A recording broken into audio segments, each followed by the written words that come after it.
The following is a Blue Spotlight special presentation brought to you by thebluemagazine.com and visitblue.com. Oh, Rev, please give me your full name. Apostle Larry Tabron Jr. And you are a resident of Chicago? I am. For how long? All my life, 40 plus years. Have you ever seen Chicago this bad in your 40 years? I don't think it's been. I don't think it's been this bad. No, I've probably never seen it this bad. No.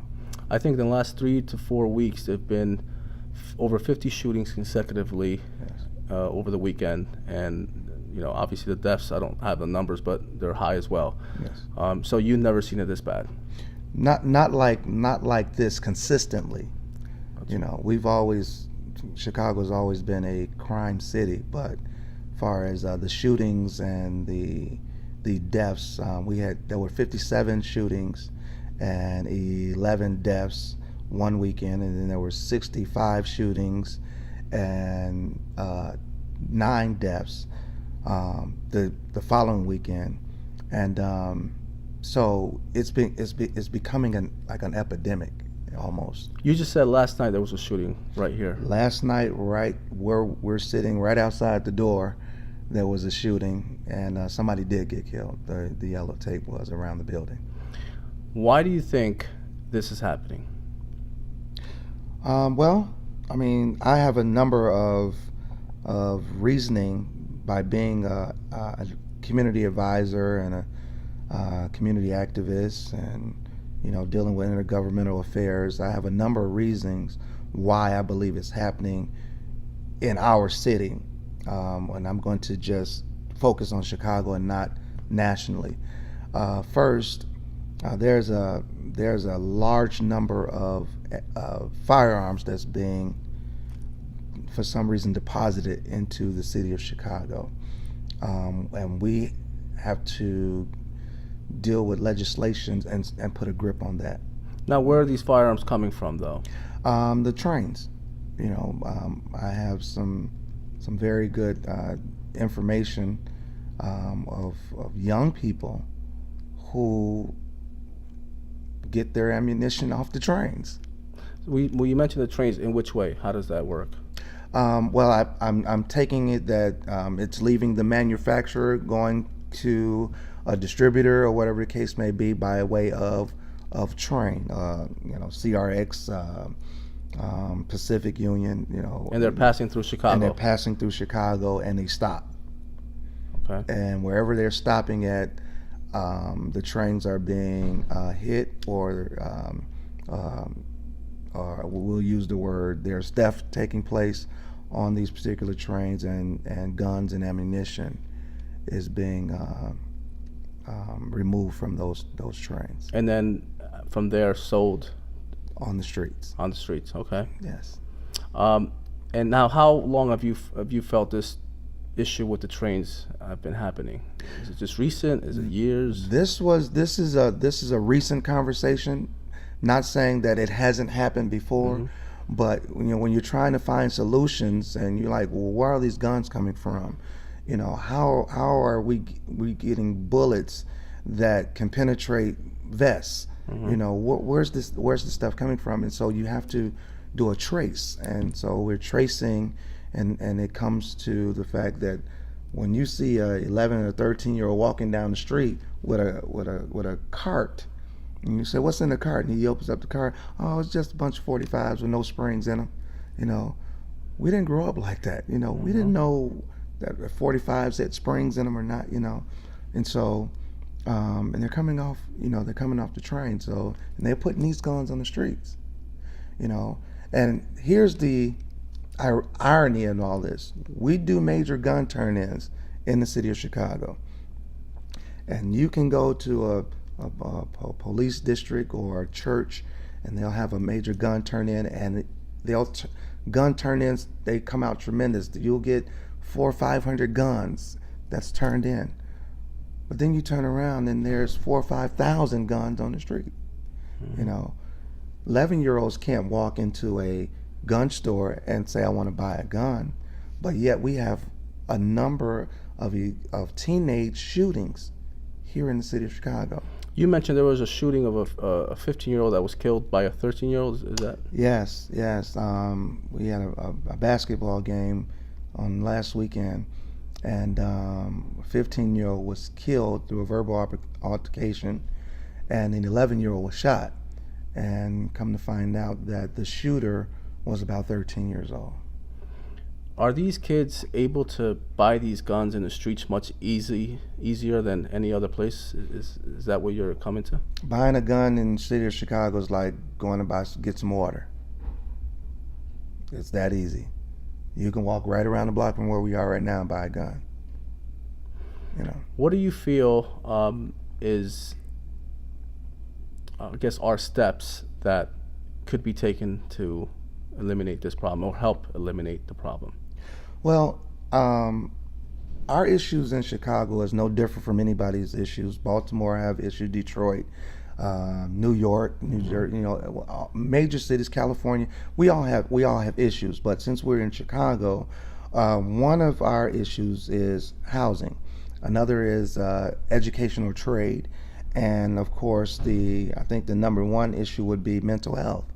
We have to deal with those issues at a large and a fast track rate, because it's causing individuals to what I use the word berserk. It's causing people to go berserk because they can't afford to live where they are.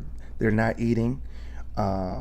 They're not working, and no one is treating them for mental issues. There's a lot of undisclosed mental health issues that are out here, and they're not being treated for. So if we can somehow target those issues, that's just one area. We can target those issues. I think we can put a dent in the aggravation rate, which will put a dent in the crime rate. That's one issue. Another issue, we need to battle our legislation in tougher gun laws. That's between dealing with our governmental structures, whether it is our mayor department, our presidential department, or just Senate or House of Representatives. We need to have stricter gun laws. But they say that Chicago's got one of the most stricter gun laws in the nation. You aware of that? I am aware that we have a strict gun law when it comes to individuals who have been locked up and now released. Okay. But I'm not sure if that applies to an individual who just randomly picks up a gun.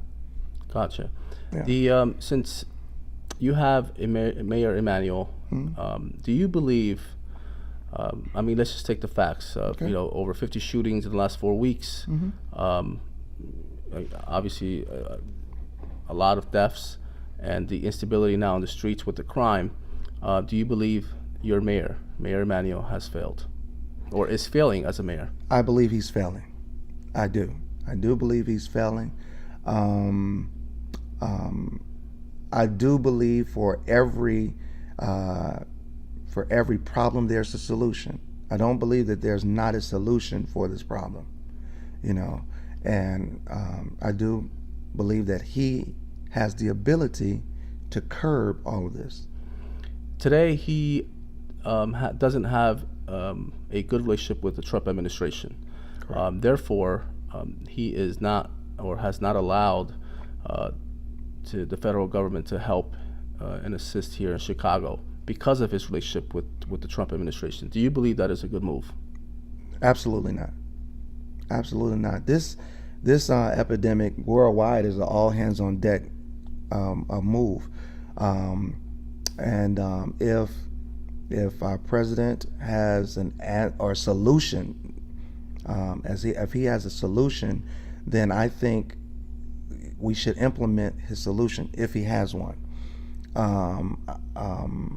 I believe whatever our mayor and our president is going through, they need to put that on the back burner, because lives matter. And it's not just Black Lives Matter, it's All lives matter, because if I'm hungry, and I'm saying this me personally, if I'm hungry, I'm going to eat. Mm-hmm. I'm not going to die of starvation if there's food on the next block or on the next table.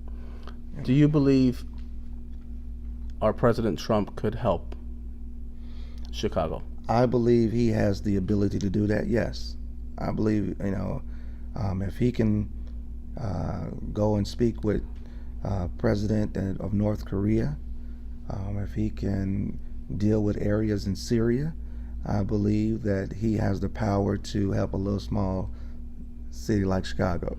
If someone from the Trump administration or even our president was listening to this interview today, what would you tell them? I would tell the Trump administration to first make a trip to Chicago. They need to come and see for themselves. It's one thing to hear it from somebody else, and it's another thing to see it for yourself. I personally did HBO.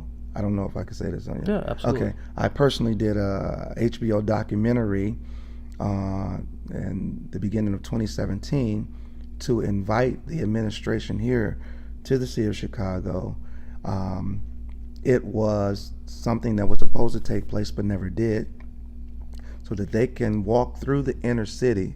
I would have given them a tour personally of the inner city communities so that they can see firsthand for themselves what some of our residents have to deal with on a day-to-day basis. What it's like for a child to go to school,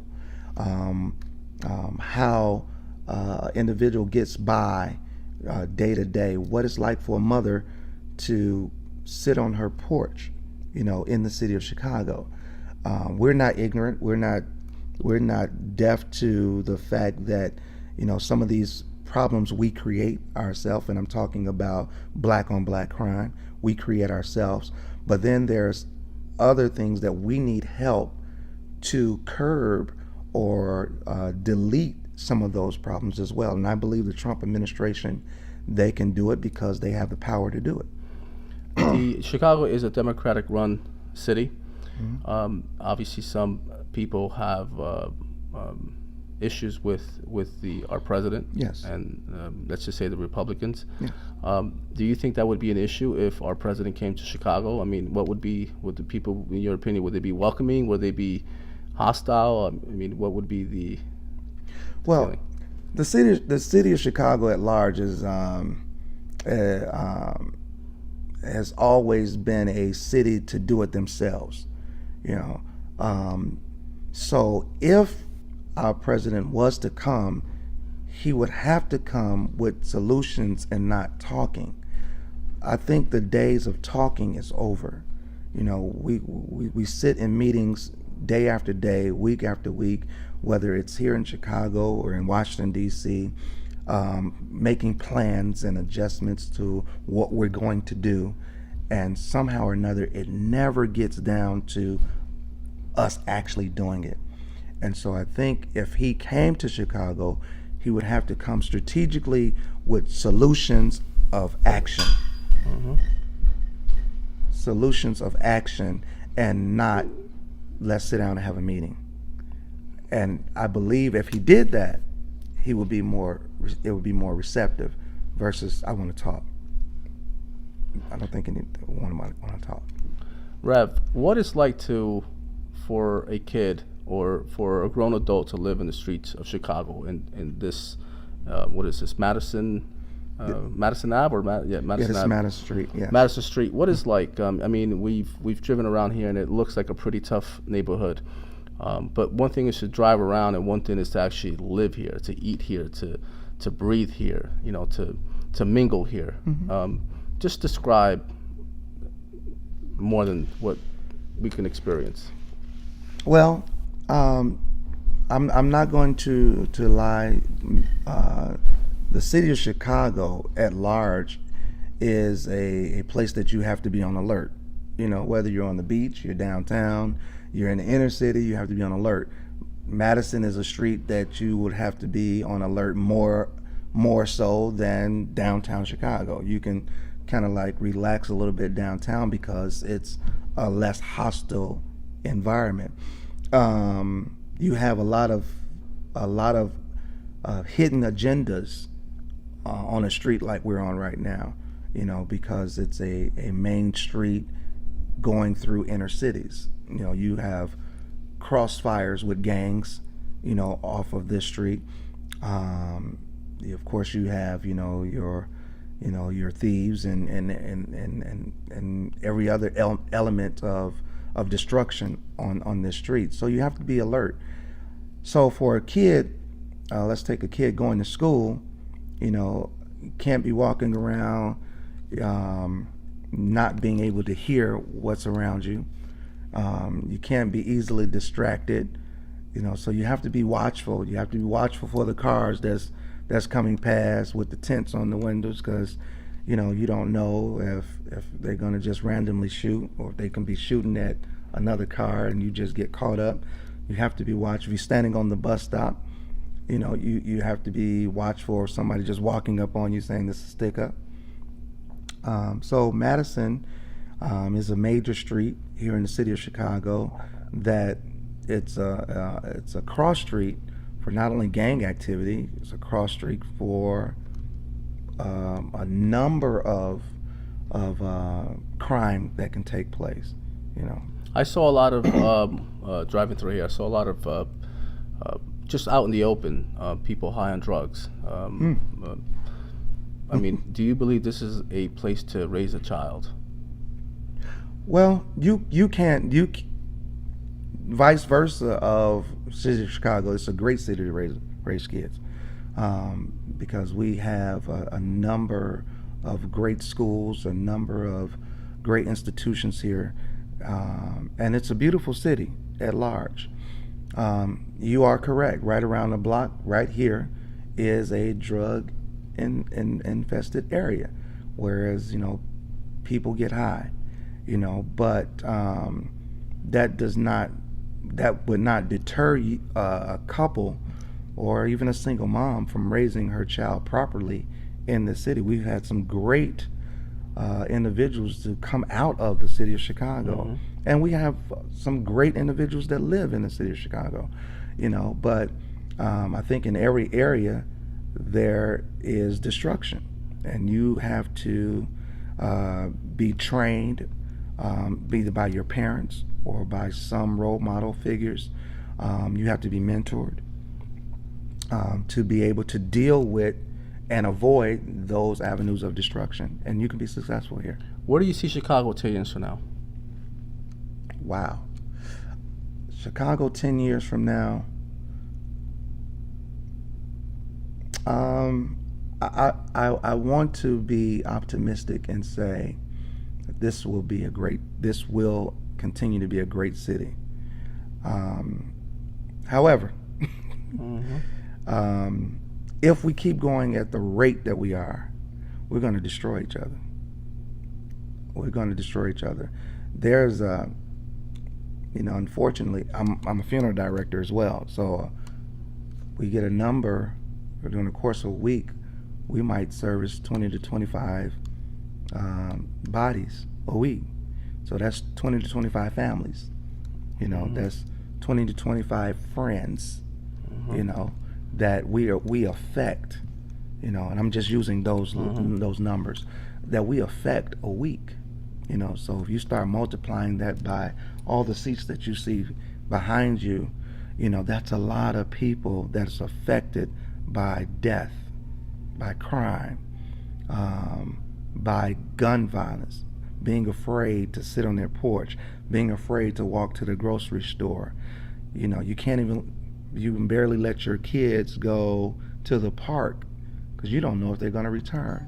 So there is a certain amount of fear, but for the same token, there's a certain amount of faith as well. And so on the flip side of that coin, as a pastor, I have to believe that God still is in control in spite of what our perspective or what we see with the natural eye.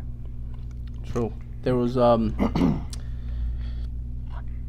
a shooting, I want to say a month ago or so, where one of these I don't know exactly his age, but he was caught with 2 magazines in his belt. And he had a weapon, and he was shot, and he was killed on the scene. And the residents of Chicago had a protest against the Chicago police because of the shooting. Do you believe there's a problem when an individual gets caught with 2 magazines in his belt, a gun, and waves the gun at the officers, and the officers react to that and shoot him, and the end result was he ends up dead? Do you believe there's an issue when the community protests on those type of shootings, on that, let's say that incident alone? Okay. Me not really knowing the nature, I'm just talk off of what me not knowing the whole nature of that protest. Maybe from the protesters' point of view, they were just tired of police killings from that point of view. Now from the flip side of looking, this young man, as you're saying, he had 2 magazines on him, a gun waving at the police is a threat. That's a threat. If you wave a gun at me, I have concealed carry. You wave a gun at me, I consider that a threat. You just might use it.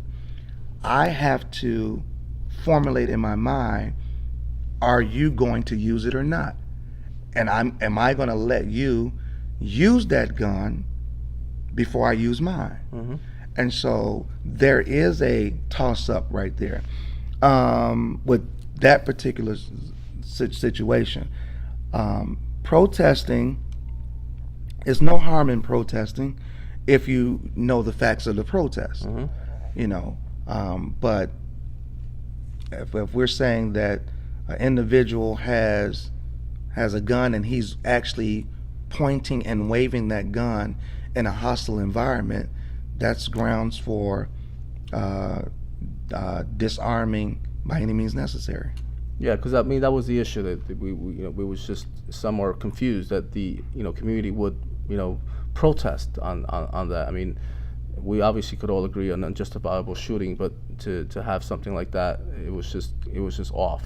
So yeah, I mean, if he's waving a gun at a police officer, first that's stupid. That's first.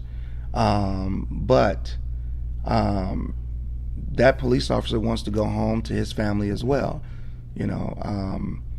So I don't know the logistics of that particular case, but just based on what you're asking me right now, if an individual is waving a gun at a police officer, a loaded gun with 2 magazines on him, then that officer or officers have every right to disarm him by any means necessary.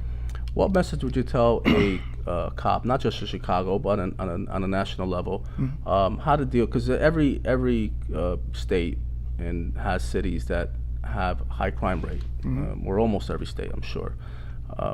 So on a national level, officers that could hear this would probably be able to appreciate more intel. What would you tell an officer on a national level of things that they can do to be better officers with the community? I mean, there is at the time there's a gap, the community versus law enforcement. Yes. What message would you tell law enforcement, since you're on the opposite side of that, which is part of the community, and you have the insights of that that others might not have? What would you say? Well, first I would let police officers know at large that based on what has been happening in our nation, not just in the city of Chicago, with the police killings, citizens are afraid of police officers more so than welcoming. And that can be reversed if there is a relationship established, but it has to be a relationship whereas not only are the police listening to us, but we're listening to the police? You know, if a police officer, I understand. I've been arrested. I'm not, even as a pastor, I've been arrested. I've been asked to pull over. My tail light was out. I was afraid. I know all of my paperwork is legit and everything, but I was literally afraid and nervous, and I wanted to make sure that officer knew that I was not going to do anything to provoke the situation or to even remotely make him uncomfortable in addressing me with anything. And it kind of like, I kind of felt that I shouldn't have had to do all of that. First, I'm a pastor. Secondly, I know that, my registration and title and driver's license and all of that insurance is up to par, but I really felt nervous. And so we shouldn't have to feel afraid of someone that's protecting us.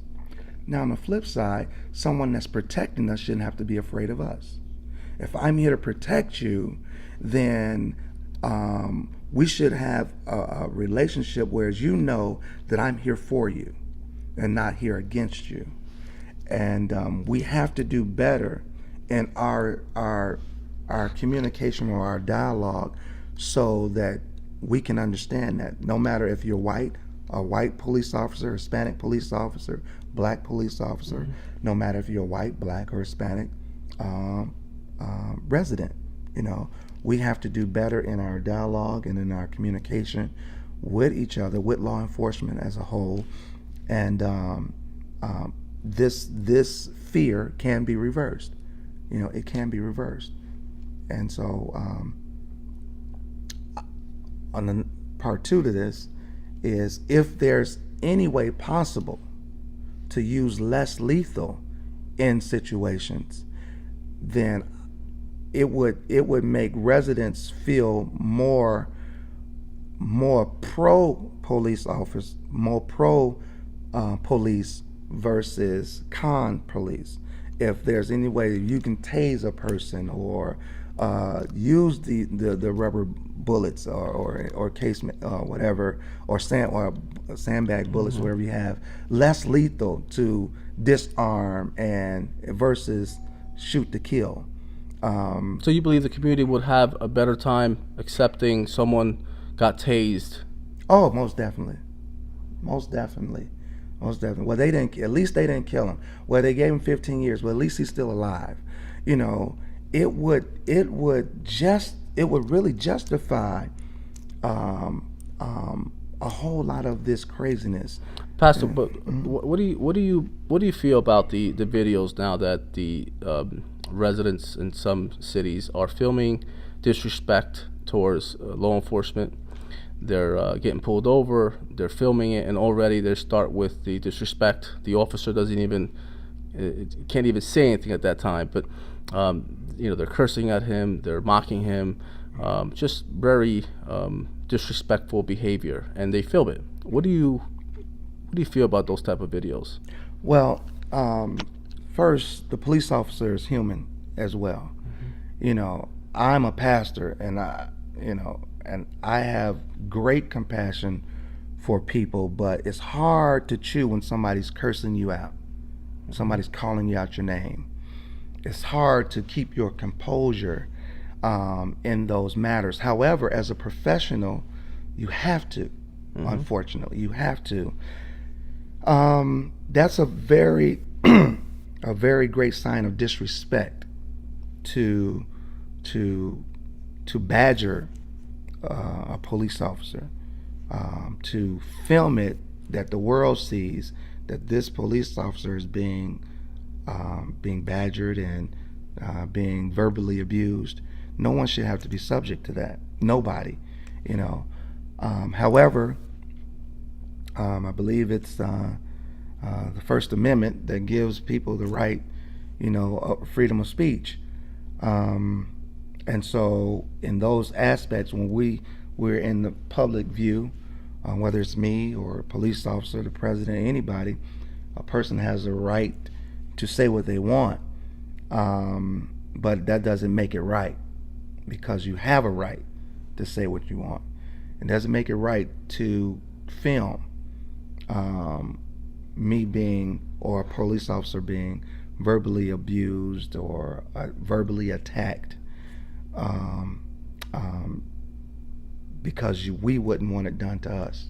And so it's a great form of disrespect. What do you believe with resisting arrest? If we look at all these videos and all these arguments with community versus law enforcement, with the angle of unjust force or an unjust death, they all have an element of resisting arrest where the civilian doesn't comply to the officer's orders. Put your hands behind your back, or put your hands up, whatever it is. Some type of element of force is used. If you eliminate resisting arrest, you'll probably eliminate maybe 99% of the incidents that end up with a civilian being shot and killed. What are your thoughts on that? Well, I've watched video footage of, and this is kind of going to be a race card statement what I'm about to make. I watched video footage of a white man in an airport cursing out the police, resisting arrest, and end up surviving. 4 police officers held him down. He was literally resisting and cursing them out and things of that nature. And they were very polite to this individual. He was Caucasian. Same token, I watched a young man, I believe in New York, Eric Davis, I believe his name was, selling cigarettes. Was it Garner? Garner, right? Yes. Yes. Outside, and he was resisting arrest, but he ended up getting choked to death. When you watch and you weigh what we as civilians would look at resisting arrest, we would want the fair treatment. If we resist, we want to live just like the Caucasian guy can resist, or the Caucasian woman can resist. I've watched video footage of a white woman spitting in a police officer's face from a routine traffic stop. She spit in his face and she didn't die. But for the same token, we watch a routine traffic stop of a black woman by the name of Sandra Bland get pulled over, arrested, placed in jail, and all of a sudden she's dead.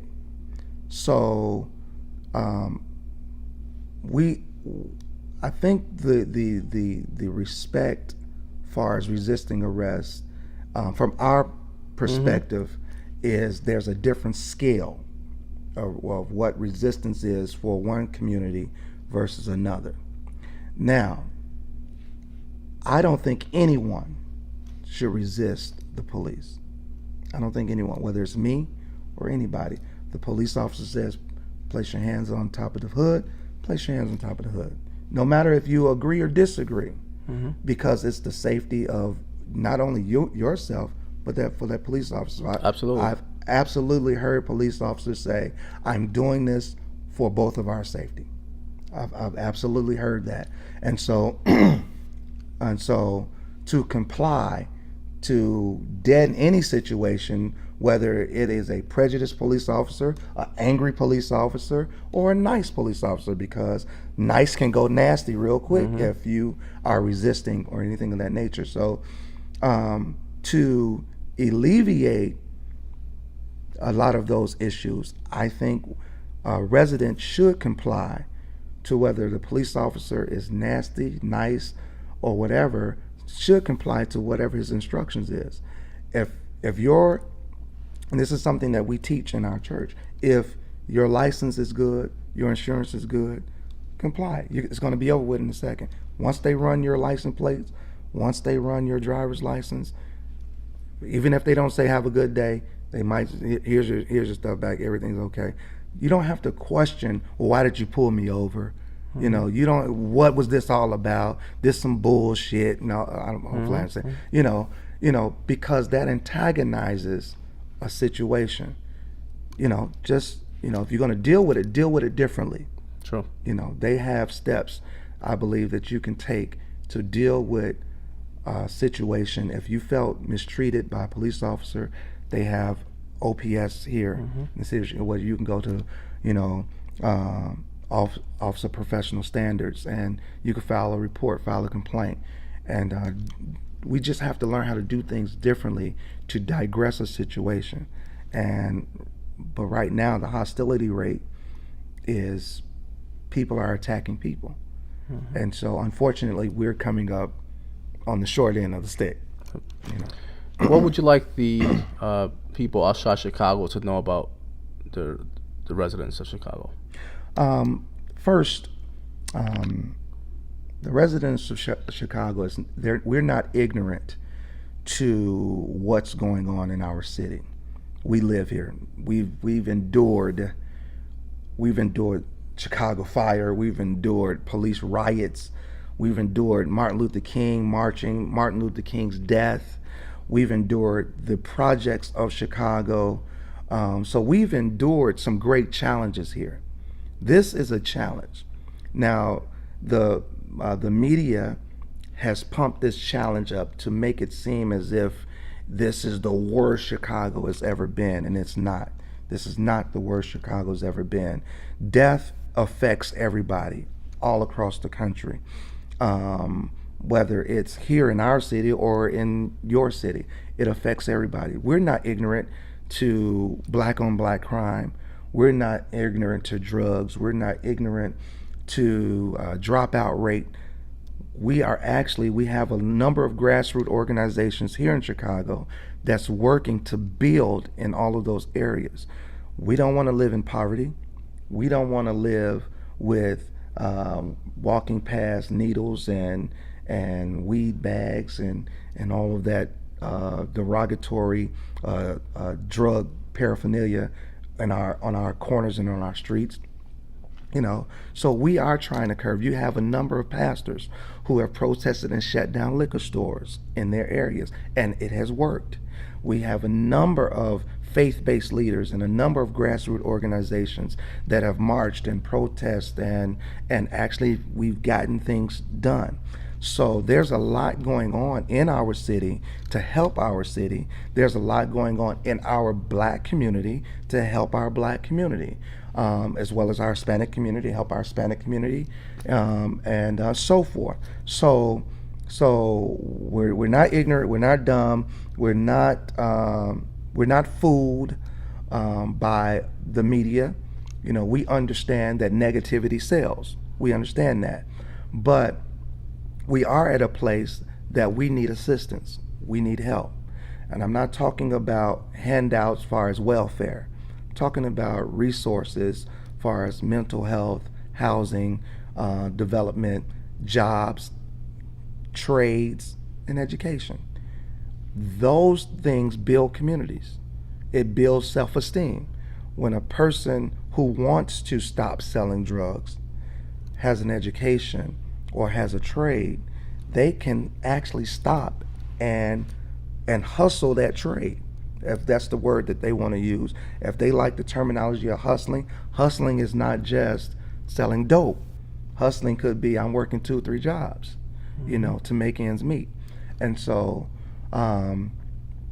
if we have that assistance, I believe our community could be a self-sufficient community. It could help. We could put the neighbor back in the hood versus just hood. It can become a neighborhood again.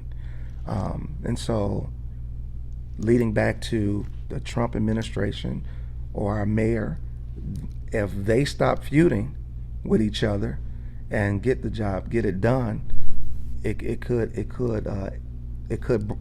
show better and brighter days for our communities.